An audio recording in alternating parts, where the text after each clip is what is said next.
Good morning, dear students. As we are studying the history chapter, first chapter of class 10th, and the name of the chapter is The Rise of Nationalism in Europe. So, we had already discussed the overview of the chapter. Now, we are going to start the chapter with the topic the French Revolution and the idea of the nation. In the last class, we had already discussed and studied about the French Revolution. French revolution क्यों start हुआ था, कब start हुआ था और कैसे start हुआ था, हम लोगों ने ये पढ़ लिया है. Now will have a short look और short revision on that topic कि जो पहला क्लियर एक्सप्रेशन था फ्रेंच रेवोल्यूशन में 1789 में, ये साफ था कि that nationalism will start from here. And France at that time एक टेरिटोरियल स्टेट था और government was the type of the government was monarchical, and King Louis XVI was ruling uh, at that time, and he was imposing taxes on the poor people especially. और जो political और constitutional changes आए French revolution की वजह से, तो वो French citizen ने मोनार्कियल गवर्नमेंट को चेंज करना चाहा. उन्होंने ये सोचा कि दैट अब जब वो मोनार्कियल गवर्नमेंट चेंज करेंगे, they will shape their destiny, वो अपना भाग्य अपने हाथों से लिखेंगे एंड खुद अपने भविष्य को बनाएंगे. They will make their future bright. And also ये था कि they want to change the monarchial government into a constitutional type of government which will be a democratic government. एक डेमोक्रेटिक गवर्नमेंट चाहते थे. जो फ्रेंच रेवोल्यूशनरीज थे उन्होंने they have practised many measures to create a sense of collectiveness. मतलब they want to tell the king, they want to show the king that they are united, all of them are united. Two of the ideas were la patrie, which means the fatherland, and les citoyens, which was the citizen. It means that the citizens are connected with France. Fatherland means France, and the citoyen means citizens.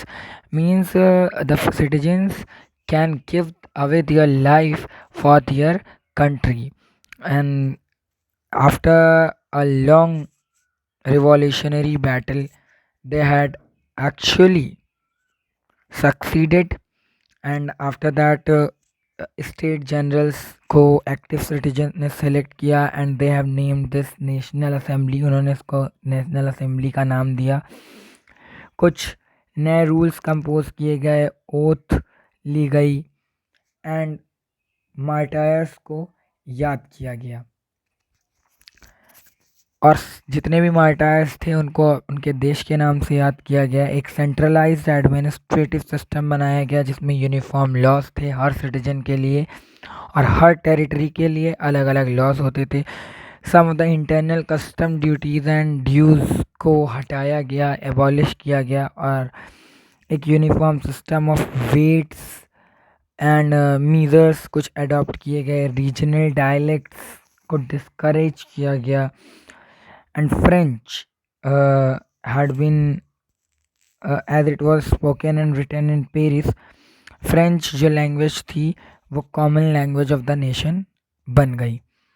Revolutionaries had further declared that it was a mission and destiny of the French nation to liberate the peoples of Europe from despotism. In other words, to help other people of Europe to become nations. The revolutionaries had further decided and declared some missions that they'll make all the European countries as a democratic countries, and they'll help all the European countries to become a nation, a free nation.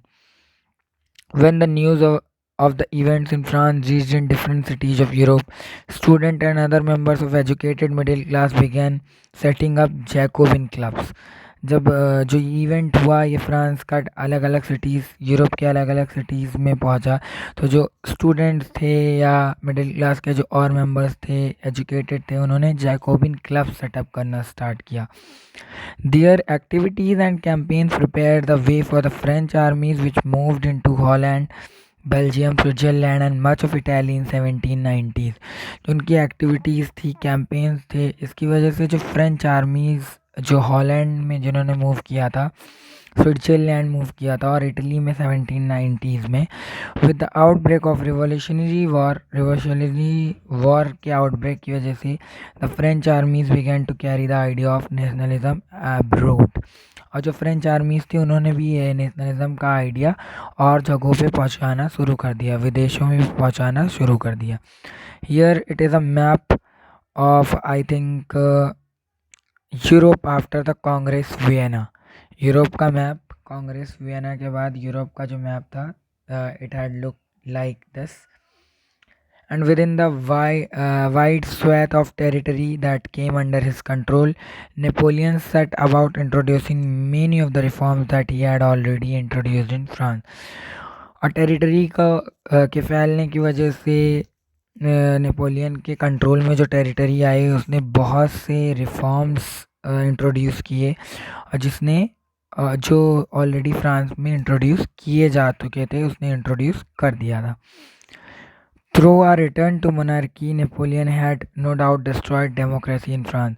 और जैसे ही monarchy फिर से return हुई France में, Napoleon ने France में democracy को destroy कर दिया।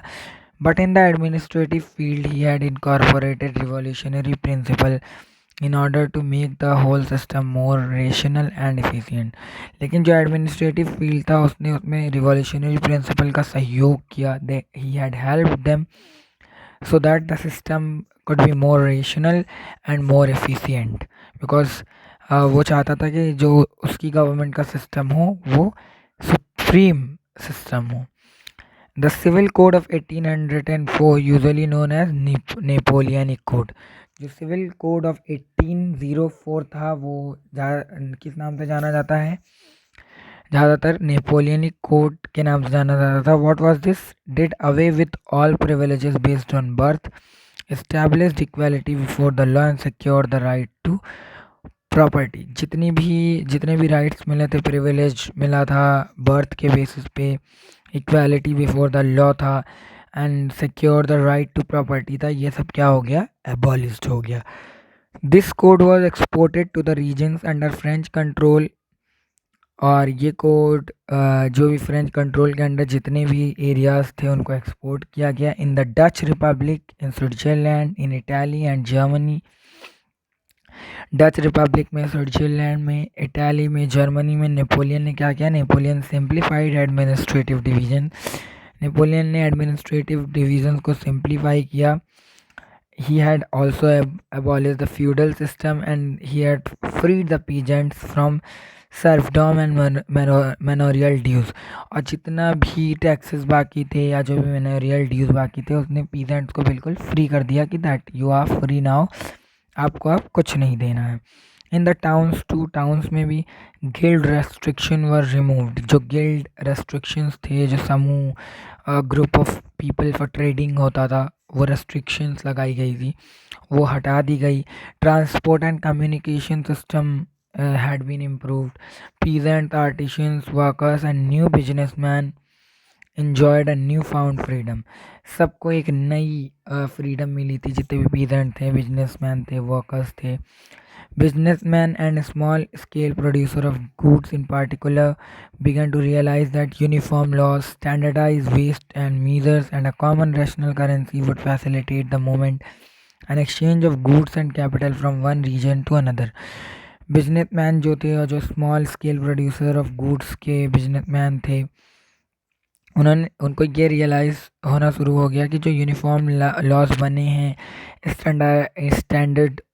स्टैंडर्डाइज वेट्स और मीज़र्स हैं, कॉमन नेशनल करेंसी है, उसकी वजह से जो मूवमेंट और एक्सचेंज ऑफ गुड्स होगा वो बढ़ेगा एक कैपिटल से दूसरी कैपिटल में, एक रीजन से दूसरे रीजन में। However in the areas conquered, जो भी एरियाज़ जीते गए थे, the reactions of the local population to French were mixed. जो रिएक्शन था लोकल पॉपुलेशन का वो फ्रेंच रूल से बिल्कुल मिक्स था। Initially in many places, initially बहुत से प्लेसेस में, जैसे कि हॉलैंड, स्विट्ज़रलैंड में, और cities like Brussels, Mainz, Milan, Warsaw, French armies ने वेलकम किया हार्बिंगर्स ऑफ लिबर्टी का वेलकम किया, but the initial enthusiasm soon turn to hostility. और धीरे धीरे लेकिन जो इनिशियल एंथुसियाज्म था वो हॉस्टिलिटी में बदल गया, and it became clear that new administrative arrangement did not go hand in hand. और ये साफ हो गया कि जो भी नया एडमिनिस्ट्रेटिव अरेंजमेंट है वो साथ साथ नहीं चलेगा, पॉलिटिकल फ्रीडम के साथ साथ नहीं चलेगा। Increase taxation, censorship, forced conscription into the French army is required to conquer the rest of Europe। जो इंक्रीज टैक्सेस थे, सेंसरशिप थी, कॉन्स्क्रिप्शंस फोर्सफुली करवाए जाने लगे फ्रेंच आर्मीज़ में, रिक्वायर्ड टू, मतलब वो जो रेस्ट ऑफ यूरोप बचा था उसको जीतने के लिए ये सब शुरू किया गया। All seem to outweigh the advantages of the administrative changes. और ये सब ऐसा लग रहा था कि जो एडमिनिस्ट्रेटिव सिस्टम है, they are doing this just for their profit, they are taking the advantage of the nation। So for today it's enough. Our next topic in the next class will be the making of nationalism in Europe. Till then, goodbye and take care. See you all in the next class, and don't forget to subscribe my channel.